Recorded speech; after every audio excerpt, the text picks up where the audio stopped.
everybody. We are the Good Doctors of Abbey Research. I'm Dr. Kristen. I'm Dr. Erin. And you are very welcome to our corner of the internet for this 4-part coverage of Kamau Bell's 4-part series, We Need to Talk About Cosby. And oh, Lord in her heaven, do we need to talk about Cosby. To give a little bit of understanding of why we decided to cover this, couple reasons. One, our esteemed and beloved Trisha Brooke directly asked us to do it. And when Trisha asks us... Several times, we listen. The other is that while we are children of the 80s, we were both born in 1983, that means we were not part of the Cosby situation. We both know people that really were, but truly, we had an awareness of Bill Cosby, but not in any way, shape, or form a devotion to him. Right. My family did not watch The Cosby Show as a family. We were later 90s shows, like, you know, if Tim Allen comes out in disgrace, my brother will have to have a reckoning because of how much we watched Home Improvement. Yeah. But, like, we weren't... And the other thing we have to just blatantly say is that there's no way we could truly understand who he was to the black community because we're not black. Right. Yeah. And so all of this, but he's got a lot of ties to Philadelphia. I grew up knowing him as the cranky old grandpa. Right. Because he just has been cranky for a long time, to be honest. Yeah. And I remember where I was when the Hannibal Buress special exploded onto Twitter. We were in Northern Ireland, and I know the club that Hannibal was in, and I was like, okay. So this is happening. Yeah, I mean, I think for us, we've talked about this because in the past couple of years, as this story has unfolded, because a lot of people, like Trisha wasn't the first one to say, are we going to talk about Cosby? And our pushback was always... like, we don't understand the nuances happening in black communities and amongst black Americans to understand the spectrum of their reactions to this, both to his career and to the accusations. And so we didn't feel like it was a space that we could wade into without, like, putting our lens on it. Yeah. In a way that wouldn't have been helpful. People didn't need to hear from us, I don't think. And... we needed all of this context because, as I said when we were talking about it as we watched it last week, like, we were born into a world in which he was already a cultural icon. Yes. So we didn't have all that experience. It was just, like, something that we knew. And similarly to you, like, I remember watching The Cosby Show, but it was not must-watch TV in my household. My mother has a very different relationship and has loved Bill Cosby for a long time, went to see him perform stand-up. So we have had a conversation about this, and she's going to watch it, but I told her to, like, gird her loins because I think for her it's going to be a lot more traumatic than it was for us. But thankfully, Kamau Bell decided to spend his pandemic answering all of the questions that we had and giving us so much context. It's insane. So now I think we both feel like we know enough and we have enough data to step into this conversation.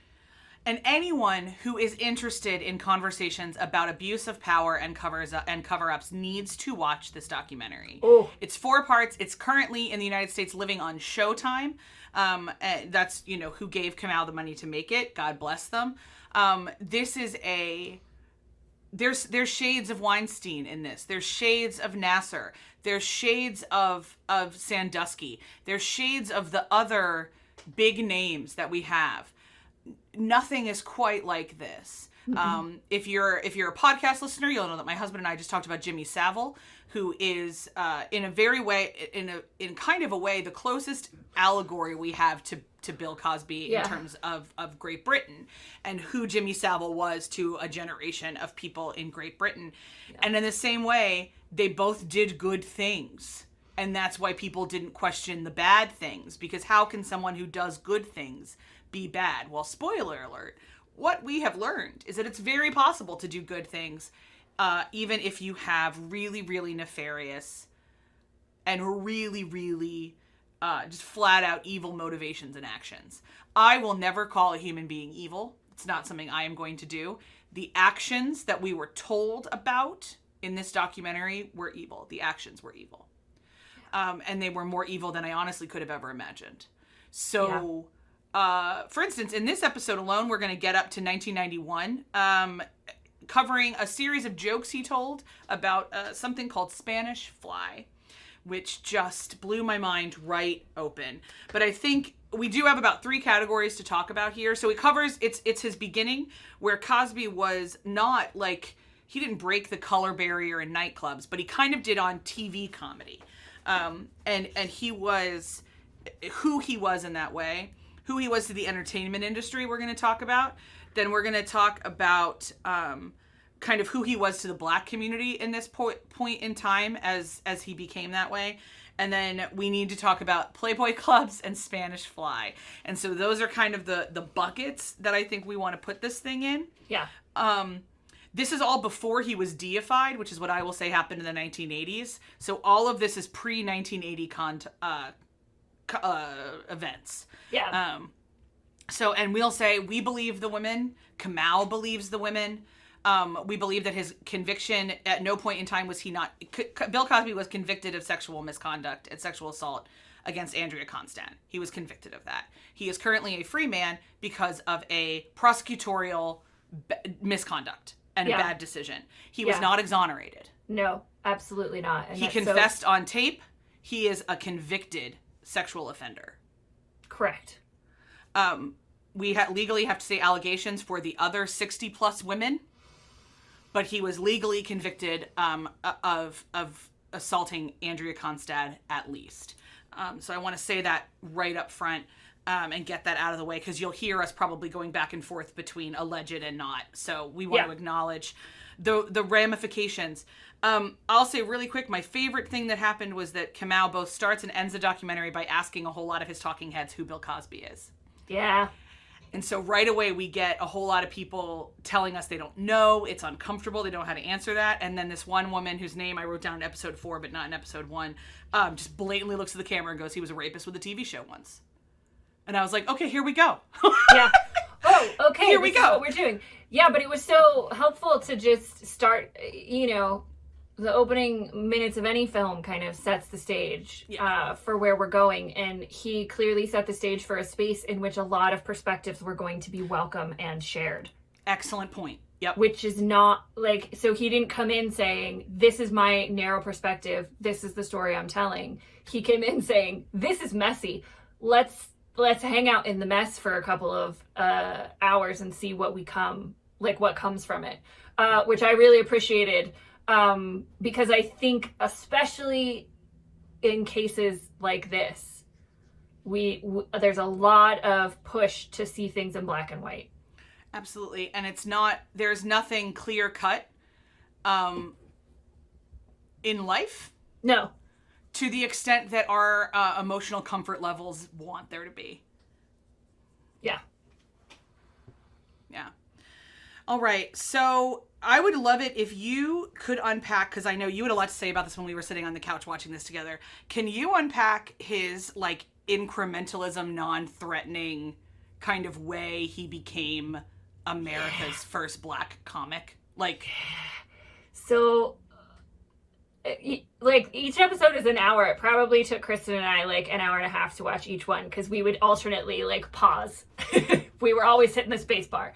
But yeah, this episode was so interesting because, like I said, it's setting the stage. We don't even get to allegations against him until the last 15 minutes.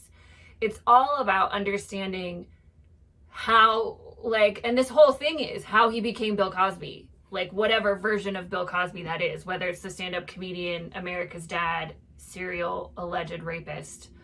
Those were all versions of Bill Cosby that he became in the 50 years of his career. So for me, this was the stuff that I didn't know, obviously, because we were born in 1983, so we didn't know this stuff. But America meets Bill Cosby on the Jack Paar Show in 1964. And they immediately point out it was very significant that he was introduced as a comedian and not a Negro comedian. Which, it's the 1960s. We're seeing some of this. We haven't quite gotten to the, very disruptive, socially and culturally disruptive later 1960s, and the civil rights movement. But, we are changing the way Americans talk about and think about race in this decade. And what was so interesting, the points that they made throughout this episode, was that he fashioned himself as an quote unquote acceptable black man.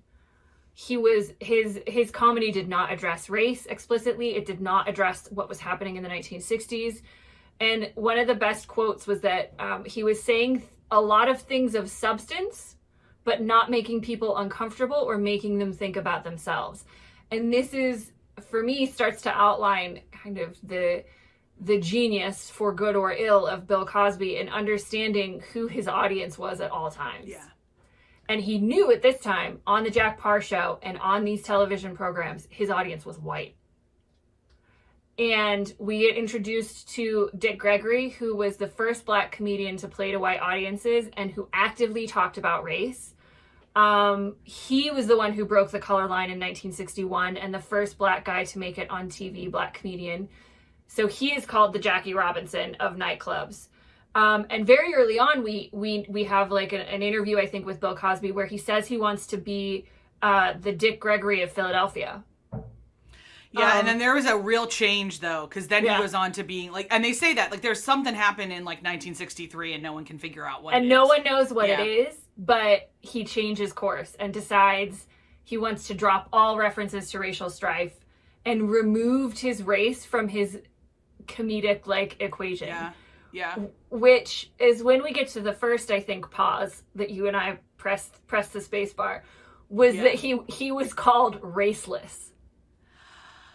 Okay. Like, I mean, just... Which for many white people was considered a compliment. a compliment. And I'll, like, we gotta say this. When we were in the 90s, girl, we thought being colorblind was a compliment. Oh, So, for like, sure. We totally this did. was, We you know, did. we totally did. We thought that was Yeah. the goal. Yeah. So, before we forget and we lose this train because we're going to move on from his nightclub, I want to say something else that I learned that I loved about this was a history of comedy. Oh, yeah. Oh, my gosh. In that, like, you and I are not students of comedy. We enjoy No. it, but, like, I wouldn't call us students. Oh, no. And what was explained to us is that the shtick of using different voices in the same, like, pretending to have a conversation with yourself, Yeah. that in my mind everybody does, he originated Bill that. Cosby, yeah. Yeah. He originated the kind of story that This- all of us use now. I this- mean, that everybody uses now. So he was not only groundbreaking to, like, Americans who don't care about comedy, he shaped how we understand comedy. Oh, yeah. Yeah, no, that's a really great point. And I didn't write down the name, but one of the talking heads that Kamau has through all 4 episodes is a man who's written a book on the history of stand-up comedy in America. So, Well, Cliff Nestoroff and Wayne Fetterman were the two that wrote about comedy. cool. Yeah. So, we'll be covering that book on Abby Research Reads. Have I already ordered it? Yes, I have. Hey, we are nothing if not on brand. But yeah, I agree with you. That was something that was so fascinating. Because it's important to understand all this context. Yeah. We will keep talking about context for these 4 episodes until our ears bleed. But like, y'all, we talk about it because it's so important. And like, we can't form analyses and opinions of what happens in 2014 if we don't understand what happened in 1964. And so he was, in a lot of ways, Bill Cosby was successful in the early to mid 1960s because he wasn't a black man. Yeah, In which that is way. just... This is the same thing, like the point they made with OJ. That Yeah. he was successful in the 80s because he wasn't a black man. Like, Yeah. boggles the mind. But Yeah. as soon as someone says it, I'm like, of course that's what it is. Of course that's that's what it is. Yeah, and we are introduced to a term that I had not encountered before, that was brought up, that was called racial incrementalism. Yeah, I hadn't heard it since my Soc textbooks, but like I Yeah. don't use it, but we should. It's a very sociological word. But what it means is like seeking progress on inequity through incremental steps. Yeah. So we could have gender-based incrementalism. This was racial-based incrementalism, in that was kind of the model Bill Cosby was following in the 1960s. It's crazy. We will get to the 1970s another time. But this is also where he gets his premier role on I Spy. And it's the first time a black man was ever the star of a TV series. There are still really stereotypical an offensive, an abusive representation of black folks on TV at the time. I had no idea Amos and Andy was on into the 60s. Was still on in 1964.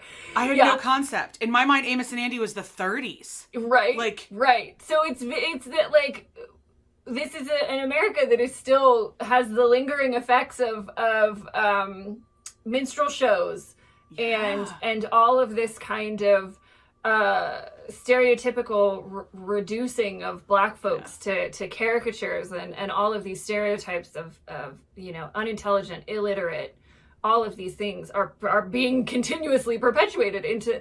So it was, I can't imagine then turning on the television either as a white person having only been given those representations of black folks, or as a black person turning on the television and seeing a young, attractive, suave, intelligent man. Yeah, they say that his character was a multilingual Rhodes Scholar. Yeah. How, like, mind-blowing that must have been. Everything you don't see of black men on TV.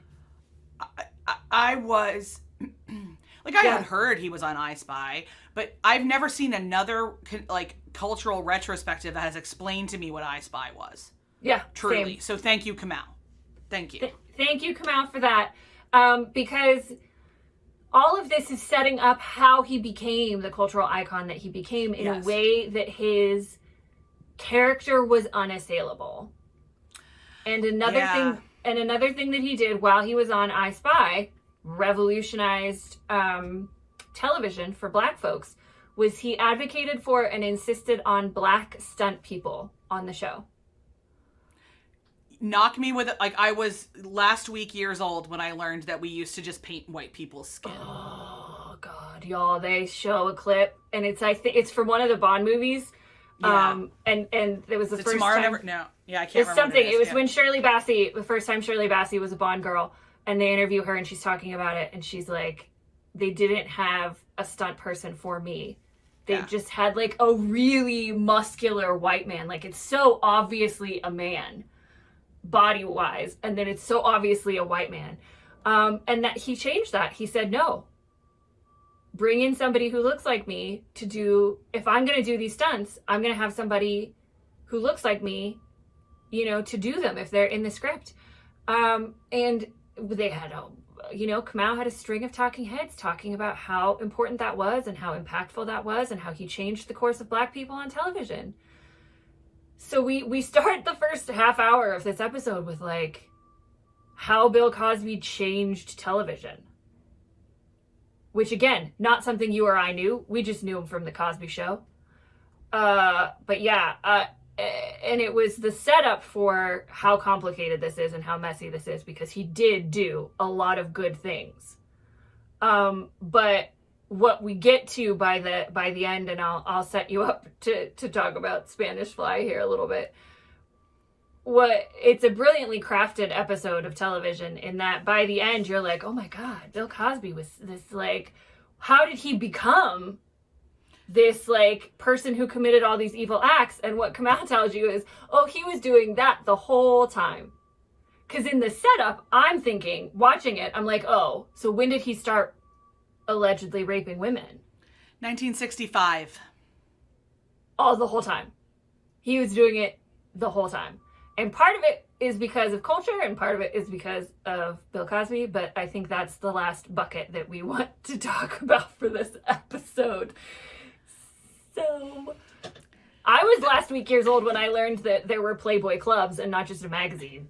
Hi. Oh, like there was a when we were in Northern Ireland and you were largely ignoring American culture, there was an NBC show called the Playboy Club. I totally did. I missed, like it's so funny. Like, I'll think about how did Aaron not know that, and then it was 2014. Aaron forgot she was an American for about 3 years. That's totally fine.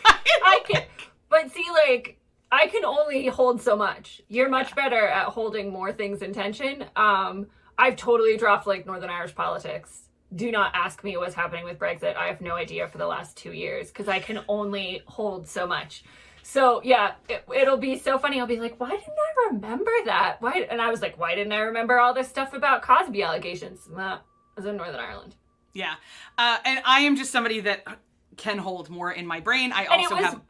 You were on Twitter way before I was. So I think if I had been on Twitter earlier, I would have caught a lot more of this. And I listened to television podcasts. Yeah. And like I listen, there's a lot of things I do. I just know more people because I need to know more people. And so I kind of get that. Also, Philly, trust me, like Bill Cosby, like you have to know who he is whether you want to or not. Yeah, you knew so much more about this just because of where he was from and where a lot of this took place. Like I'd never heard of Hannibal Buress. I'd never heard of that at all until we watched it. So there's a lot of reasons why you knew more about this than I did.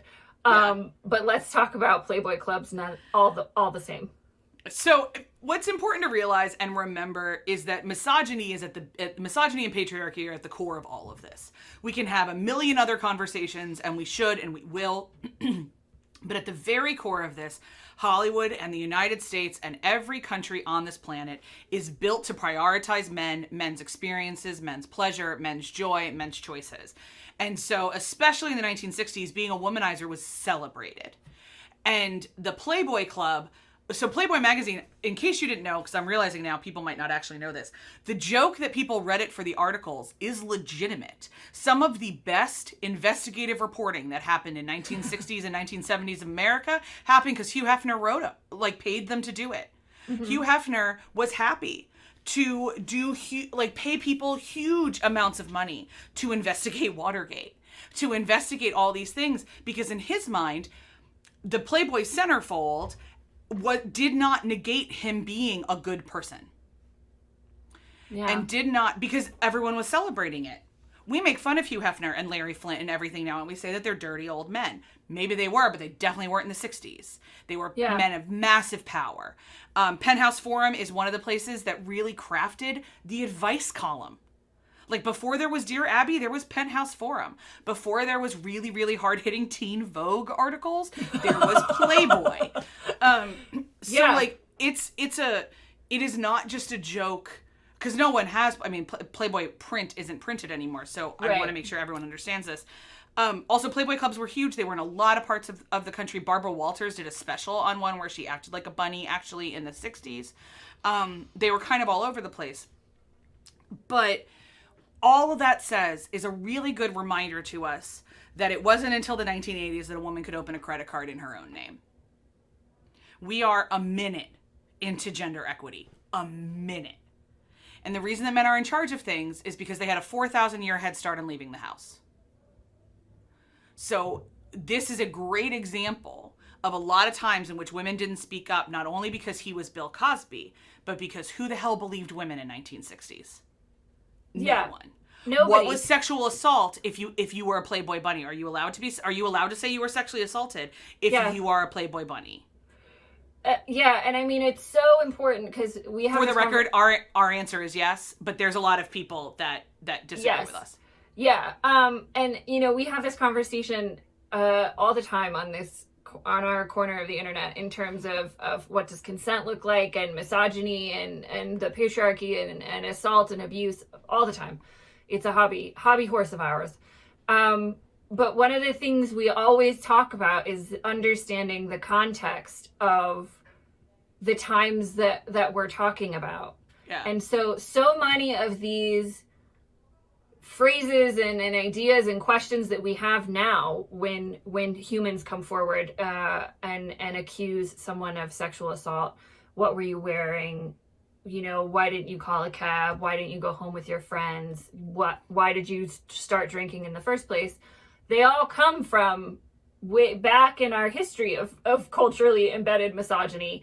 And a lot of it plays into these, the 1960s was when we started to get widely accessible televised news. We had video cameras inside Playboy clubs, and we saw all of this visually as a culture. And what it told us was, that's women's jobs. Yeah. Yeah. If you're a woman and you're in that environment, this is what is culturally acceptable. And if you're a pretty woman, this is your job in the world, is to be looked at. Yeah. And they have a whole montage clips of just casual sexism and misogyny and abuse in Bond movies in the 1960s. Oh my God. Don't get me started on Bond movies. Just don't. Being a womanizer behaving that way was culturally acceptable. And desirable. It made you seem powerful, because it was. Obviously, if we're showing Bond that way, like that he is the epitome of masculinity. It isn't just accepted, it's celebrated. It's celebrated. Yeah, so imagine being in that position, being in that culture, and being raped by someone. Like, what even is rape in 1964? How do we even talk about it? I mean, legally, men, like, a wife couldn't be raped until, the 90s in most of the United States? So, like, so there's lots of things here. So, the much teased, now we need to talk about Spanish fly. So, here's what you need to know. It is actually an insect that excretes something that creates irritation in your urethra that when you pee makes it burn. But it's like not a UTI kind of burning. It can feel like excitement. So this used to be a thing that people bought in the back of magazines and put into other people's drinks. Yeah. So this is the first Rohypnol. Uh-huh. Because while it may not...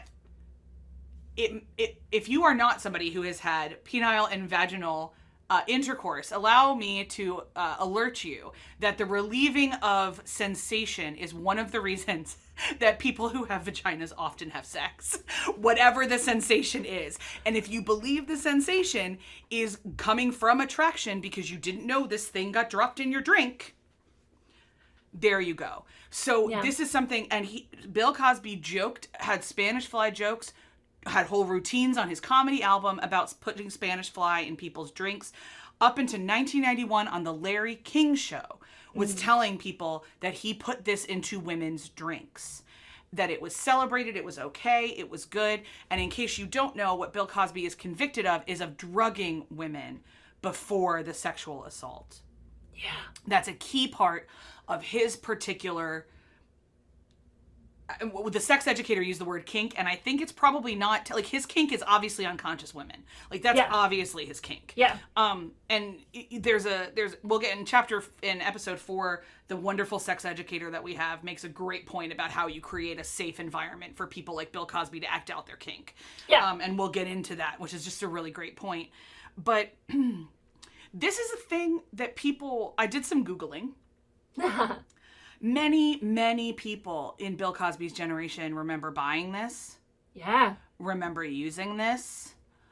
Women remember being very confused about why they had sex with somebody at a club because it turns out they weren't attracted to them, really. This goes beyond beer goggles. This goes beyond everything else. So it is a thing that changes someone's context to consent. Yeah.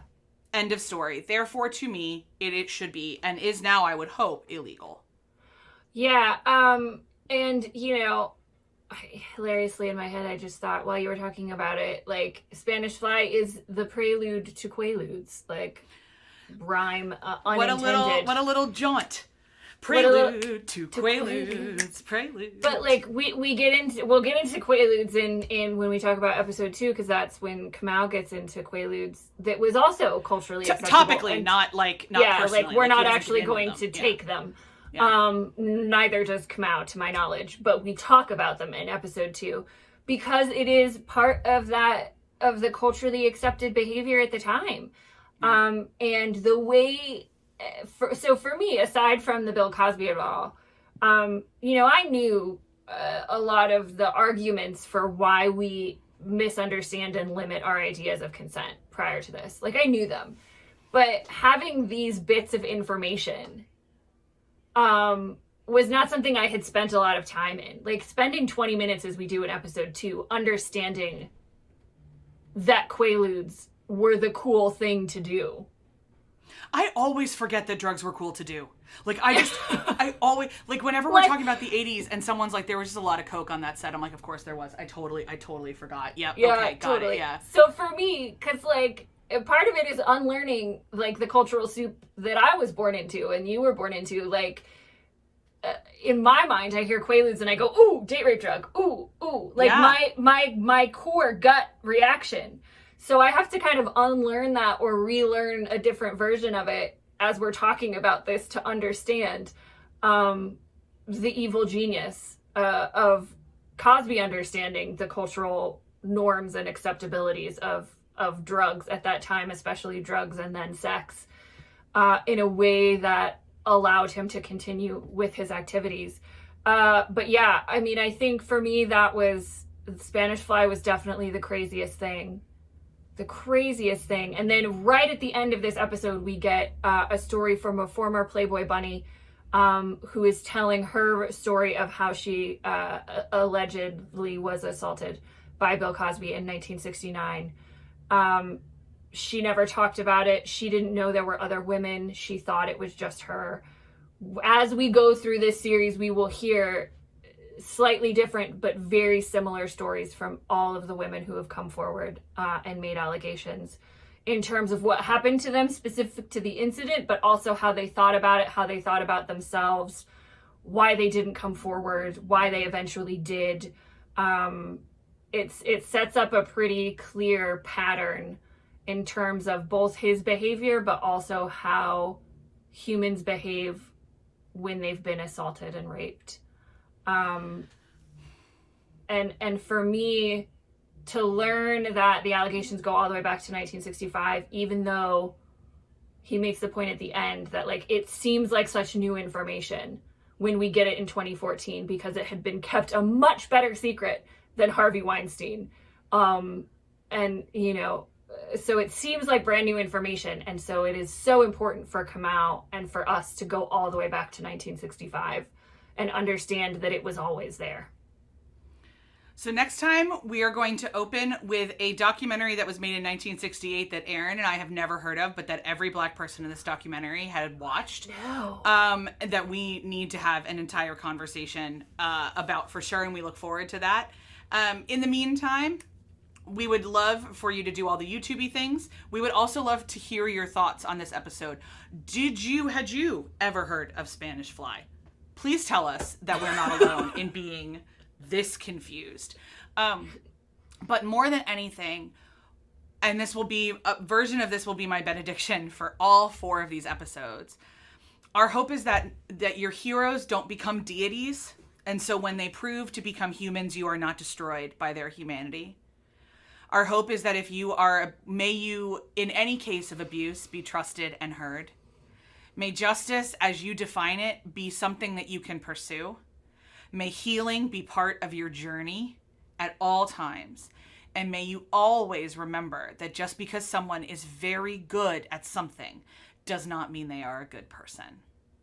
Whew! Yes. I can't imagine saying it any better than that. And Lord knows I wouldn't. But we thank you for joining us through our cultural exploration of what we didn't know about Bill Cosby, and we hope you will join us again for episode 2. Take care, everybody. Bye, everybody.